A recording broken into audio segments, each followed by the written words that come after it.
அஸ்ஸலாமு அலைக்கும் guys. Night shift முடிச்சுட்டு ரொம்ப டயர்டாக இருக்கேன்னு பிரேக்ஃபாஸ்ட் வெளியில் ஆர்டர் பண்ணலான்னு துபாயில் இருக்கிற காரைக்குடி ஆச்சி ரெஸ்டாரண்ட்லேருந்து தான் மினி டிஃபன் ஆர்டர் பண்ணியிருந்தேன்.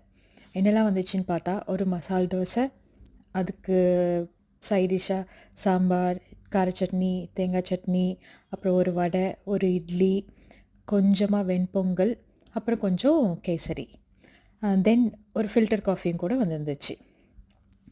சரி, இவ்வளோ ஐட்டம்ஸ் இருக்குதே, இன்றைக்கி ஒரு புடி பிடிக்கலான்னு டேஸ்ட் பண்ண ஆரம்பித்தேன். மசால் தோசையிலேருந்து ஆரம்பித்தேன். எல்லாமே ஆவரேஜ் தான். கொஞ்சம் கூட பெட்டராக இருந்தது என்னென்னு பார்த்தா, இட்லி கொஞ்சம் நல்லா சாஃப்டாக இருந்துச்சு, வடை நல்லா இருந்துச்சு, அப்புறம் கேசரி ஓகேவாக இருந்துச்சு.